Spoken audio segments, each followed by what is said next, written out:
गिरिराज आकाश को अपना मित्र जानकर अपने शिखर रूपी हाथ से छूता है। ढका हुआ गंगा जी की कलकल ध्वनि से शब्दायमान रखते हैं। हे गिरिजे, तुमने बाल्यकाल में इसे स्थान पर तप किया था, 12 साल नीचे को मुख करके धूम्रपान किया, तब फिर 64 वर्ष तुमने बेल के पत्ते भोजन करके ही तप किया। माघ के महीने में जल में रहकर तथा बैसाख में अग्नि में प्रवेश करके तप किया। सावन के महीने में बाहर खुले कर अन्न जल त्याग तप करती रही। तुम्हारे कष्ट को देख तुम्हारे पिता को चिंता हुई। वे चिंतातुर होकर सोचने लगे कि मैं इस कन्या को किसके साथ वर्ण करूं। तब इस अवसर पर देवयोग से ब्रह्मा जी के पुत्र देवर्षि नारद जी वहां पहुंचे। देवर्षि नारद जी, तुमको शैलपुत्री को देखा तो तुम्हारे पिता हिमांचल ने देवर्षि को अद्य पदम आसन देकर सम्मान सहित बिठाया और कहा, हे मुनिवर, आज आपने यहाँ तक आने का कष्ट कैसे किया है।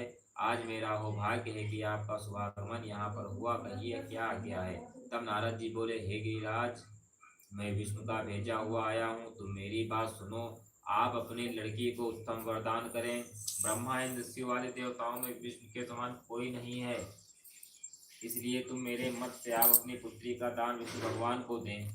चल बोले, यदि भगवान वासुदेव स्वयं ही पुत्री को ग्रहण करना चाहते हैं तो फिर इसी कार्य के लिए ही आपका आगमन हुआ है, तो यह मेरे गौरव की बात है, मैं अवश्य उनको ही दूंगा। हिमांचल की यह कथा सुनते ही देवर्षि नारद जी आकाश में अंतर्ध्यान हो गए और शंख चक्र गदा पद्म एवं पीताम्बरधारी विष्णु के पास जा पहुंचे। नारद जी ने हाथ जोड़कर विष्णु से कहा कि प्रभु, आपका विवाह कार्य निश्चित हो गया है।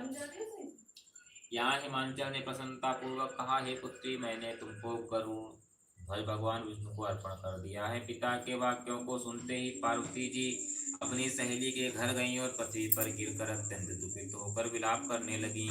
उनको विलाप करते हुए देखकर सखी बोली, हे देवी, तुम किस कारण से दुख पाती हो, मुझे बताओ, मैं अवश्य तुम्हारी इच्छा पूर्ण करूंगी। तब पार्वती बोली, हे सखी सुन, मेरी जो मन की अभिलाषा है वह मैं सुनाती हूँ। मैं महादेव जी को वरना चाहती हूँ, इसमें संदेह नहीं। मेरे इस कार्य को पिताजी ने बिगाड़ना चाहा है, इसलिए मैं अपने शरीर का त्याग करूंगी। तब पार्वती जी के इन हाय वचनों बिट्टू। को सुनकर सखी ने कहा, हे देवी, जिस वन को पिताजी ने देखा न हो तुम वहां चली जाओ। तब हे देवी पार्वती जी, तुम उस अपनी सखी का यह वचन सुनकर ऐसे वन को चली गई। पिता हिमांचल तुमको घर पर ढूंढने लगे और सोचा कि मेरी पुत्री को या तो कोई देवदानव अथवा किन्नर हरण कर ले गया।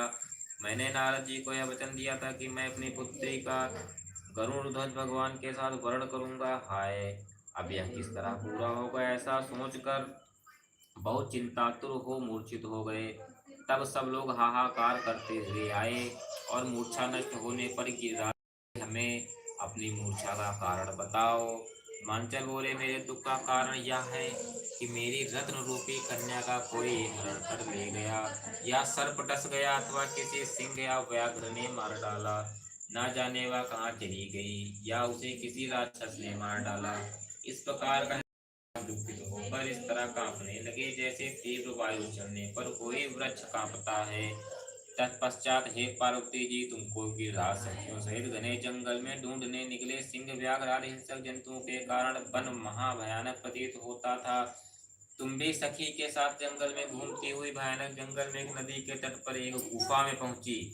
उस गुफा में तुम अपनी सखी के साथ प्रवेश कर गई, जहां तुम अन्नदान का त्याग करके बालू का लिंग बनाकर मेरी आराधना करती रही। उसी स्थान पर भाद्र मास की हस्त नक्षत्र युक्त तृतीया के दिन तुमने मेरा विधि विधान से पूजन किया।